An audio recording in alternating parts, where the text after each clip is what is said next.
So hello friends, welcome to online Guruji classes. My name is Brajmohan Joshi.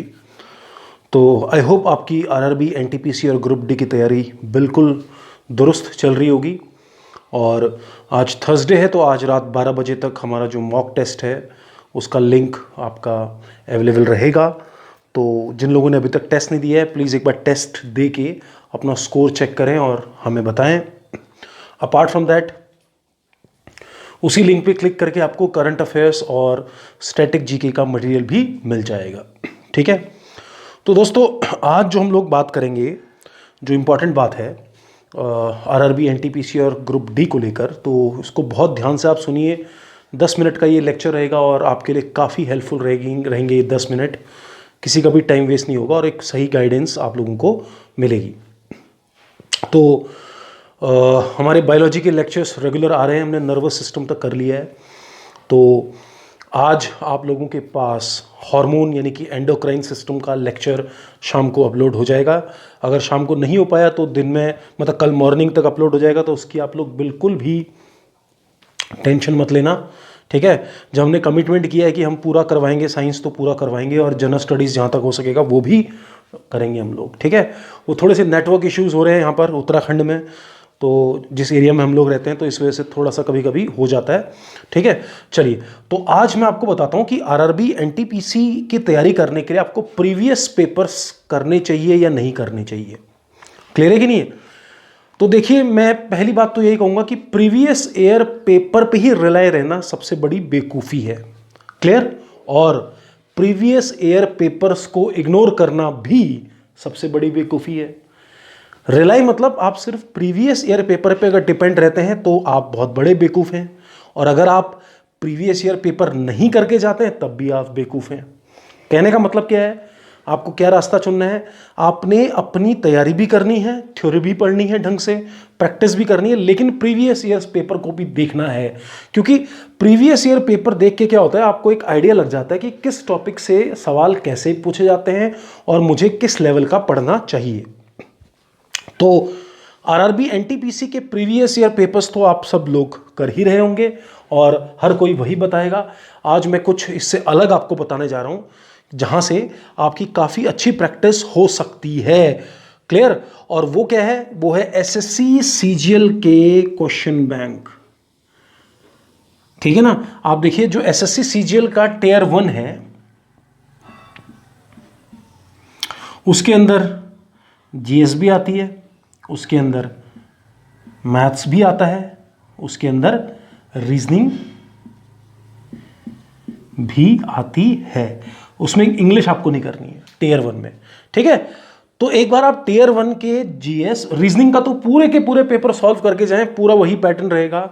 GS और maths के भी questions जरूर solve करें। अब देखिए क्या होता है, एक तो होते हैं किताबों के क्वेश्चंस जो बुक के ऑथर्स बनाते हैं, और दूसरे आपके क्या होते हैं, जो एग्जामिनेशन के अंदर जो क्वेश्चन आते हैं, जो उनके एग्जामिनर जो होते हैं, जैसे एसएससी हो गया, रेलवे हो गया, जो पेपर सेट करते हैं वो बनाते हैं। क्लियर? अब वो जो क्वेश्चंस बनते हैं वो ऐसे क्वेश्चंस होते हैं कि वो क्वेश्चन वो लोग आंख उठाकर नहीं बनाते, मतलब कहीं से भी उठाया किताब से नहीं। वो लोग क्या करते हैं, पहले खुद कॉन्सेप्ट को स्टडी करते हैं, और कॉन्सेप्ट को स्टडी करने के बाद उनका क्वेश्चन बनाने का एक मोटिव रहता है, और वो मोटिव क्या होता है कि वो आपका कंसेप्चुअल नॉलेज चेक करते हैं। तो अगर आप एसएससी के मैथ्स के पुराने सवाल करेंगे तो आपके कॉन्सेप्ट सारे क्लियर हो जाएंगे। आपको पता चल जाएगा कि किस लेवल पे आपने तैयारी करनी है और किस कॉन्सेप्ट के हिसाब से आपने तैयारी करनी है, ठीक है। तो ये प्रीवियस ईयर पेपर जो हैं वो किरण पब्लिकेशंस के आते हैं, ठीक है ना। 1999 से आपको प्रेजेंट यानी कि अभी तक के सारे पेपर उसमें मिल जाएंगे, खासकर टियर 1 के। और मतलब मेरा ओपिनियन ये है कि आप 2017-18 तक के करें, ठीक है, वो मिल जाएगा आपको उसमें। तो उनको एक बार जरूर देख लें, और अगर मैथ्स और रीजनिंग आप वहां से प्रैक्टिस करते हैं तो मेरे ख्याल से सफिशिएंट है, ठीक है ना। तो जो किरण पब्लिकेशंस के अंदर एसएससी सीजीएल का जो टियर 1 है, टियर 1 के पेपर्स को भी जरूर देखें। एक किताब उसकी आ जाती है ये, ठीक है ना, 300-400 रुपये की किताब है, उसके अंदर पेपर्स हैं।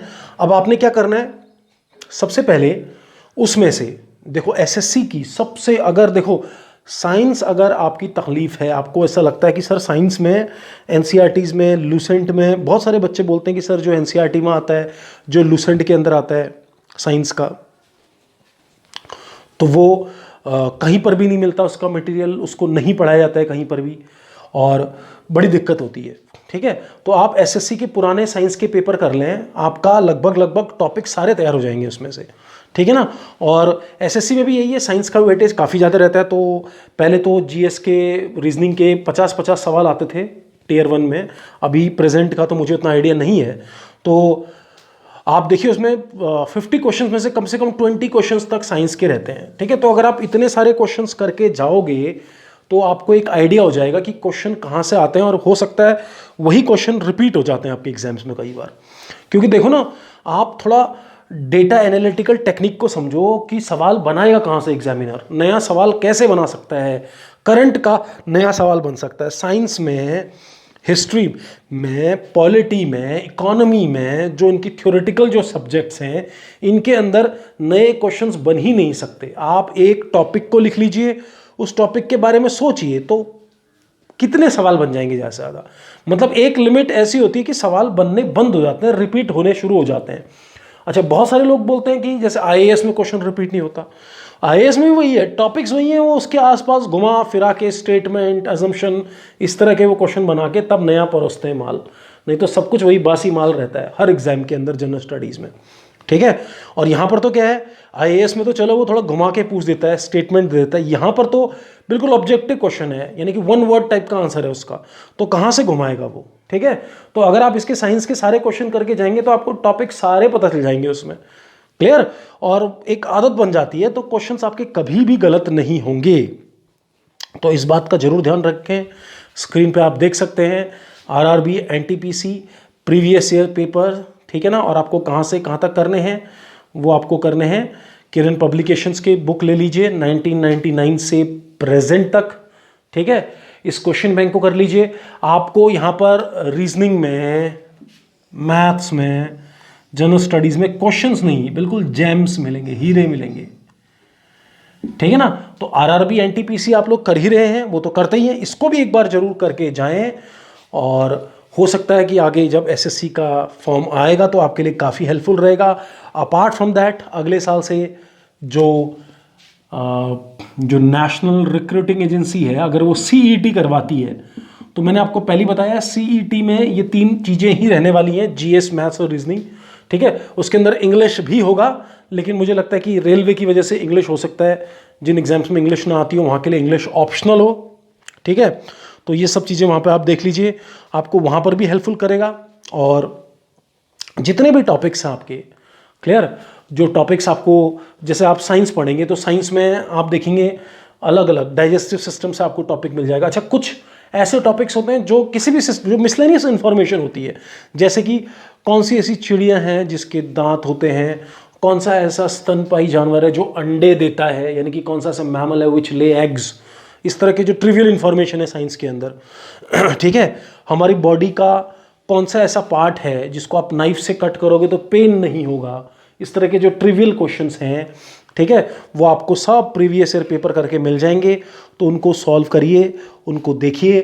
ठीक है, और आपके लिए देखो कितना सारा मटेरियल है पढ़ने के लिए। ठीक है, तो आप अपना टाइम टेबल के हिसाब से फॉलो करते हैं, और अगर ये एसएससी के प्रीवियस ईयर क्वेश्चंस को सॉल्व करते हैं, जनरल स्टडीज़ के सारे क्वेश्चंस को पढ़ते हैं, तो it is more than sufficient, यानी कि काफ़ी ज़्यादा है, उसमें आपको कहीं इधर उधर जाने की ज़रूरत नहीं है। तो इसको करिए और अपना मतलब इस बुक को लीजिए, बुक को सॉल्व करिए और साइंस के क्वेश्चन देखिए उसमें से। ठीक है, किस तरह के क्वेश्चंस पूछे जाते हैं। और सबसे बड़ी बात क्या होती है साइंस के अंदर, मैंने आपको पहले ही बताया, डायग्राम्स बनाओ और थ्योरी अपनी क्लियर करो। आपकी थ्योरी क्लियर है, आपके डायग्राम्स बने हुए हैं, तो फिर आपको दिक्कत नहीं आएगी, क्वेश्चंस भी धड़ाधड़ आपको याद होंगी। तो आज के लिए सिर्फ इतना ही। तो उम्मीद करता हूँ कि ये लेक्चर आपको पसंद आया होगा और आप सीखे होंगे इससे कुछ। ठीक है, तो इसी के साथ हम लोग अब मिलेंगे आज शाम को, अगर शाम को नेटवर्क सही रहेगा तो कल सुबह, और हम पढ़ेंगे आपका एंडोक्राइन सिस्टम, जिसमें हम सारे के सारे हार्मोन्स के बारे में पढ़ेंगे। 1-2 क्वेश्चन वहाँ से भी बन सकते हैं। तो चैनल को देखते रहिए और आपको सर्कुलेटरी सिस्टम के भी नोट्स आज मिल जाएंगे। Thank you, thanks a lot.